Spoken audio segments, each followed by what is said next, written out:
नमस्कार दर्शकों, मैं हूं आपका होस्ट एंड दोस्त आर के शर्मा और आप देख रहे हैं जी टाइम्स न्यूज 24 लाइव।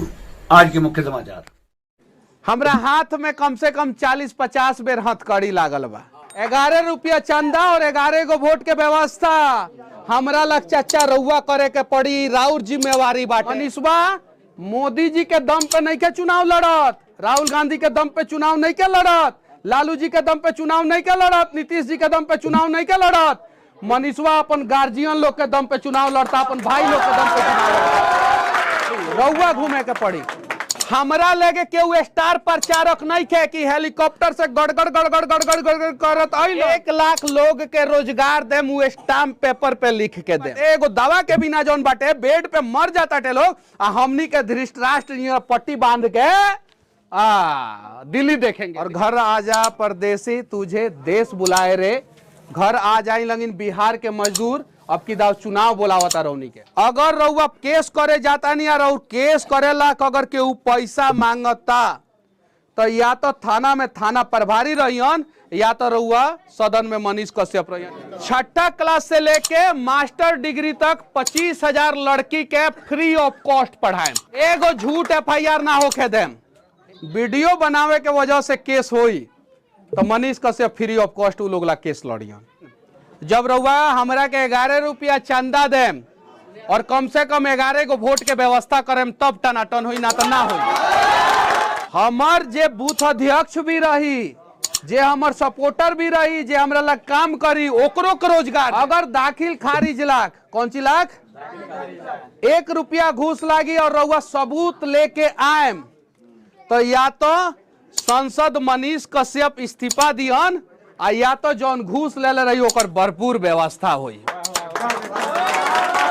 2019 लोकसभा चुनाव में बिहार से कितने गरीब सांसद जीत के गए बताइए चाचा, एक आदमी का नाम बताइए। 2020 विधानसभा चुनाव में कितने गरीब जो है विधायक बने, एक आदमी का नाम बताइए। तो जब गरीब विधायक नहीं बनेगा, गरीब सांसद नहीं बनेगा तो गरीबी दूर कैसे होगा, ये बताइए। तो जब गरीब गरीब का साथ नहीं देता है तो गरीब सांसद और गरीब विधायक कैसे बनेगा, ये बताइए। सबसे ज्यादा वोट कौन देता है? 100 में से 90 वोट जो है गरीब देता है। कितना? लेकिन इन 90 गो गरीब का वोट जो है बांट दिया गया है कि 5 गो ब्राह्मण गरीब है, 10 गो जो है जादव गरीब है, 7 गो जो है पासवान गरीब है, 6 गो जो है भूमियार गरीब है, 4 गो जो है राजपूत गरीब है, 5 गो जो है मलाह गरीब है, 4 गो जो है हाई जाति गरीब है, 5 गो जो है हाई जाति गरीब है। और इसलिए जो है हम लोग बट जाते हैं और गरीब कभी भी सदन में नहीं जाता है। पिछले 30 साल से ये बिहार का इतिहास है। हमरा हाथ में कम से कम 40-50 बेर हथकड़ी लागल बा, कम से कम। कबो धारणा कैनी, पुलिस अइलक उठैलक, जीप में डलक, ले जाके छोड़ देलक। कबो प्रदर्शन कैनी, पुलिस उठैलक, ले जाके जौन बाटे जेल में डाल देलक। कबो आंदोलन कैनी, पुलिस उठैलक, ले जाके जौन बाटे हाजत में बंद कैलक आ 2 घंटा बाद छोड़ देलक। ई हाथ में हथकड़ी लागल बा। ई अपन घर बनवावे ला कबो हम आंदोलन ना कैनी, हम अपन राशन कार्ड ला कबो आंदोलन ना कैनी। केकर हालात बदलेलक? अगर हमरा अंदर काबिलियत नहीं है, नेता वाला गुण नहीं है, नेता वाला काम नहीं की कर सकत, रौनी के विकास नहीं की कर सकत, तो हमरा से गुणवान आदमी के रउआ चुनी जे राउर काम कर सकता। अगर रउआ लागता कि 75 साल से रउआ जाति के नाम पे, पार्टी के नाम पे ठगात आइल बानी तो एक बार मनीषवा से ठगा जाई। को वोट देना है, एक बार दी। हमर खपड़ा के घर बा, रौनी ला कुछ ना करेम तो हम अपन पाका के बनवा लेम। कम से कम राउर वोट से तो एगो गरीब के गरीबी तो दूर हो जाई, तो पुण्य के ना काम हो जाई। 1 लाख लोग के रोजगार देम, वो स्टाम्प पेपर पे लिख के देम। कौन सी पे? और लिख के कहेम हम कि अगर हम 5 साल में 1 लाख लड़का के रोजगार ना दे पैनी तो हम 5 साल तक जो सरकार हमरा के सैलरी दी, उस सैलरी हम वापस सरकार के लौटा देम, ये स्टाम्प पेपर पे लिख के देम। और जब स्टाम्प पेपर पे लिख के देम तो ई काम हमरा करे के पड़ी। मनीष कश्यप हर एक ब्लॉक में और हर एक विधानसभा के हेडक्वार्टर में जौन बाटे आपन कार्यालय खोलीहन। और रौनी के घर में अगर केहू के तबीयत खराब रही तो टिकट के व्यवस्था, एम्स दिल्ली तक जाए के व्यवस्था तब तक हम करें जब तक हम ई हर एक ब्लॉक में एगो मल्टी सुपर स्पेशलिस्ट अस्पताल ना बनवा दी। और हर ब्लॉक में जितना ब्लॉक बा 12 गो ब्लॉक बाटे वहां एक एक गो मल्टी सुपर स्पेशलिस्ट अस्पताल बनवाए। अगर ना बनवा पाए तो 2029 के चुनाव ना लड़े। CR पाटिल जी बानी सूरत के सांसद हैं, कहां के, और इस देश में सबसे ज्यादा वोट से जीते वाला सांसद हैं। वहां के अथक प्रयास से सूरत में आज 50 लाख लोग के रोजगार मिलल बा, जेमे 25 लाख के लोग के रोजगार तो CR पाटिल जी के अथक प्रयास से मिलल बा।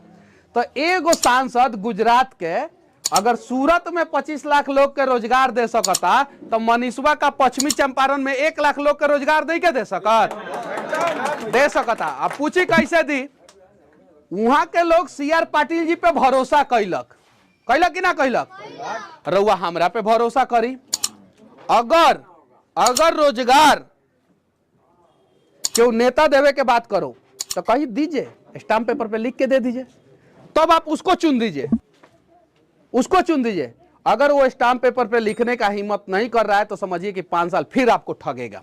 हमार जे बूथ अध्यक्ष भी रही, जे हमार सपोर्टर भी रही, जे हमरा लग काम करी, ओकरो के रोजगार देम, ओकरो के बेरोजगार हम ना छोड़े, ओकरो के ना छोड़े। कि राजनीति के भट्टी में तू तो बेचारो हमारे साथ दला और तारा कंधा पे पैर रख के हम ऊपर बढ़ गई आ तारा के नीचे ही छोड़ देनी, वो काम ना करें। ये चीज बाटे। और घर आजा परदेसी तू। यूट्यूबर क्यों जरूरी है समाज में? यूट्यूबर क्यों जरूरी है समाज में? क्योंकि वो लोग जब रोड में भ्रष्टाचार होता है ना तो बड़े बड़े लोग ऊपरे से सेटिंग कर लेते हैं और यूट्यूबर जो है रोड खोद के दिखा देता है नीचे भ्रष्टाचार हुआ है। और साफ साफ भाषा में कहें तो ये यूट्यूबर जो है वो विकलांग है, लेकिन ये यूट्यूबर नहीं चाहता है कि मेरा राज्य विकलांग हो जाए, मेरा समाज विकलांग हो जाए, मेरा देश विकलांग हो जाए। इसलिए एक पैर पे जो है ना अपने देश को बचाने के लिए निकल चुका, अपने बिहार को बचाने के लिए निकल चुका है। आप लोगों के पास तो 2-2 पैर है, आप लोग नहीं बचा सकते हैं क्या? तो एगो विकलांग जौन के मोदी जी के भाषा में दिव्यांग कहल जाला, उ आदमी एगो लाठी के सहारा अपन राज्य बचावे लायक निकल गइल बा। देखी लंगी।